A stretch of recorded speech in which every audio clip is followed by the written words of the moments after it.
Hey guys, Garber's Gaming here, bringing to you a Zap Bait deck which has the clone spell with it. It's a high risk, high reward strategy which is super fun. But before I go on, please, if you like my videos, do subscribe, it really does help me. Right, let's move on. As you can see, I've actually just dinged level 11, which is really annoying. I really didn't want that to happen. I wanted to maintain level 10 so I can continue on with the stats of only doing guides and strategies for troops which have levels of 10, 7, 4, 1, and I feel that level 11 kind of takes away from it. This deck is a 3500, currently at 3600 with it. It is a really good deck. If you don't have the log, you can swap it out for the arrows, or if you have the miner, you can swap the miner for the log, but put the zap in instead of the knight. It's a really cool deck. It revolves around just working out when you can get down your skeleton army or minion horde when an opponent is not ready for it, and then cloning it and you just wreak havoc. Here, one of my favourite beginnings is starting off with the Ice Spirit and Golden Barrel combination. You actually want to throw your Golden Barrel first, then put down your Ice Spirit.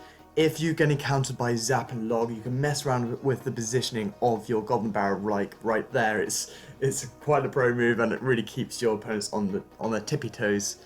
In defense, you want to use the tank spank technique, is where you put down your tank, which in this case was my knight, and then I put down, which took up all the hits from the wizard, and then I used the Minion Horde to get rid of that. I then push in with the left on this left hand side with the Golden Barrel. Upon seeing a zap and a fireball, I then push in with the skeleton army, which I then clone, and it just about takes out that tower completely, which is, well, it already had half life, but it is quite a devastating combination. And here we go, we're going to show you a couple of clips here of the damage it can cause. This time in overtime, able to get that clone off, and the late fireball was late and didn't save him. Check this out, this is awesome, being able to clone Minion Horde and the skeleton. If you pull this off, it really is quite cool. Probably no need to clone it, and quite rightly the opponents as well, because, well, it was awesome. Here again, the opponent drops down the Inferno Tower, probably not the greatest of things to put down against a Minion Horde. Upon seeing that, clone my Minion Horde, and that just takes out the opponent from here, 3-star. You do get a lot of 3-stars with this deck.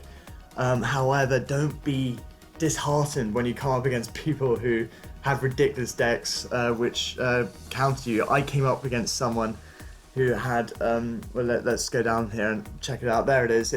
Had the Valkyrie, the log, arrows, fireball, and zap. Now that's 5 different cards which can counter.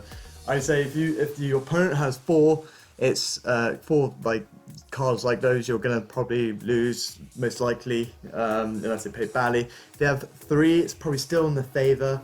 But that doesn't really happen that often, and that's why I'm able to push up this side. This is the game which I'm going to be showing you, starting off with my preferred beginning, which is the Ice Spirit with the Golden Barrel.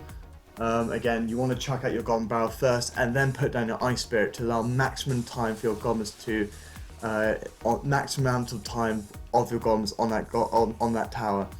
I counter his Dark Prince with my minions, and I probably shouldn't have used the clone spell there. I do recommend that you hold back on using your clone spell until you know that you can actually get damage off. There I didn't get any damage off. It probably may not have been a loss, too much of a loss, if any loss of elixir for me, but the jig is up. The opponent should now be thinking, okay, he's got the clone spell, I've got to make sure I have an answer to it. I put down my skeleton army here because I thought I had time to put it down before he got the princess out, but I was wrong, didn't get my times quite right. So in my head I think, okay, gotta take care of his princess. He's got the zap, so once I see the zap go down, I'm gonna push in. I don't know about this fireball yet, so in my mind I'm just worried about the zap and the princess. And I know the princess is out of rotation, and I have a feeling that zap is gonna come any second now, and I'm pretty sure he's gonna use it when I use my Golden Barrel.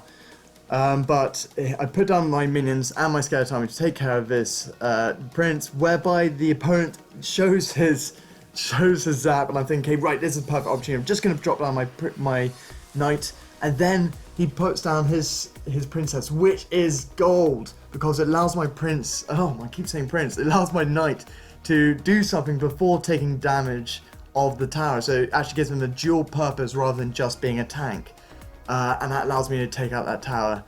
So that was a really juicy little bite that the opponent gave me there. You never, against any Zap Bait deck, you don't want to waste any one of your sort of troops which do splash damage. That was a big mistake.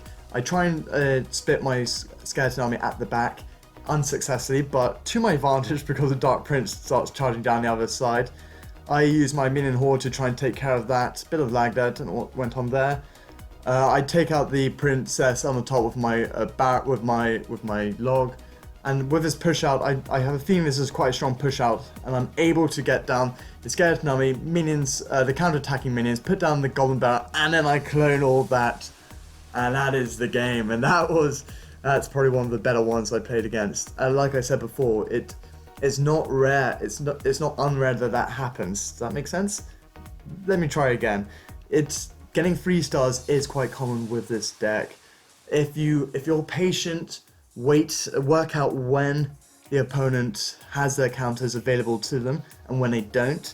You can take advantage of where they make a slip up. You can do so much damage. I suppose it's quite similar to the graveyard, but I prefer it to the graveyard. It's just a bit cooler.